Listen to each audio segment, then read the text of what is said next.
o risco de abrir empresa no nome de terceiros? Eu vou te explicar nesse vídeo quais são os riscos e como você pode resolver esse problema.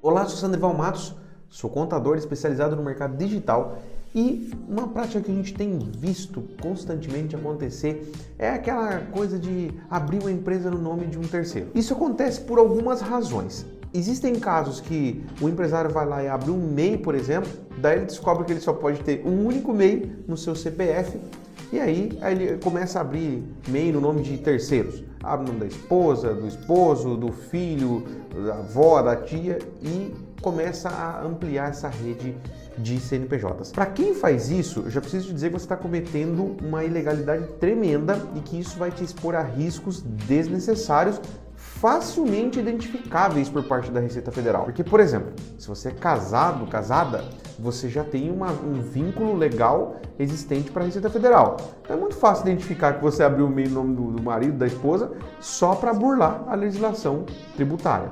Isso é crime, inclusive. Além disso, as outras pessoas que você tem grau de parentesco também fica fácil de identificar. Ah, então já sei, vou abrir nome de estranho. Se você for descoberto através de uma denúncia, por exemplo, e é muito fácil ser denunciado, tá? Acredite, o que acontece? Você pode ter que explicar isso para um fiscal da Receita Federal e não vai ter explicação. Você vai ser, pode ter a criação de um grupo econômico e aí você pode ter sérios problemas. Tem gente que faz isso abrindo a empresa no nome do funcionário.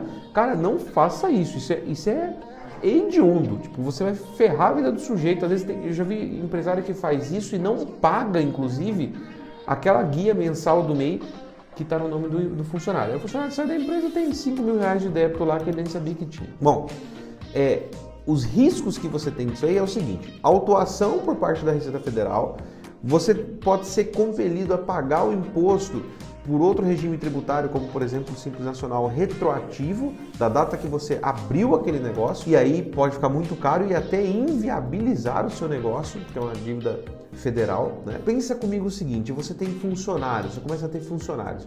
Como é que você vai falar sobre ética, né? Sobre índole com os seus funcionários?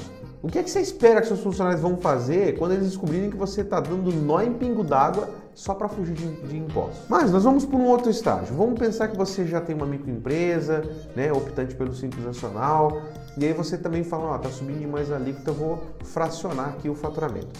Pois bem, o que eu vou dizer para você aqui é muito contrassenso, tá? O que acontece? A maior parte dos empresários que eu conheço acabam adotando esse tipo de prática. Acredite se você quiser, mas muitas empresas de contabilidade fazem isso para burlar o fisco. Só que isso não é legal e, principalmente, para quem faz isso esperando não estourar o limite do Simples, por exemplo, para efeito de desenquadramento, a lei diz que tem que somar o faturamento das empresas onde você tem mais de 10% de cotas como sócio. Então, se você é sócio de 3 empresas, por exemplo, e cada uma você tem mais de 10%, tem que somar o faturamento das 3 para calcular se você vai ser desenquadrado do Simples ou não, ou seja, se você vai extrapolar os 4.800.000 de faturamento por ano. Ou seja, cara, o que eu vejo na prática é gente fazendo isso tentando dar um drible na Receita Federal e acaba que lá na frente paga caro por isso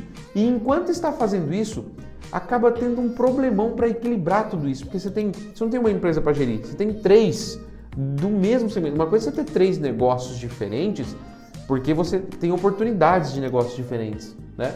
Agora outra coisa é você ter 3 CNPJs de um único negócio. Então uma hora você paga uma conta errada pela conta que não deveria e isso complica e gera um deslize desse pode gerar uma fiscalização automática do teu CNPJ de um deles.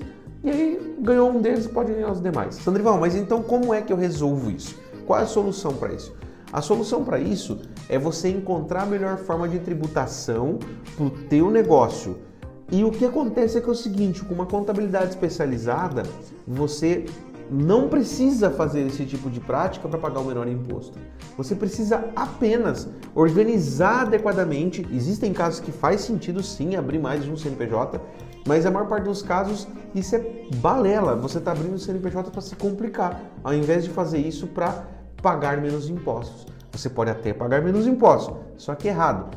E já tem um ditado antigo que diz o seguinte: quem paga errado paga duas vezes. Então cuidado com isso para você não ter problemas de ter que pagar um absurdo de impostos no futuro simplesmente por uma economia fake, tá bom? Então, para você não cometer esse deslize, entre em contato aqui pelos links que estão na descrição do vídeo. Se você precisa de um contador digital que vai te ajudar a pagar o menor imposto possível dentro da legalidade, chama aqui que nós vamos te ajudar. Forte abraço.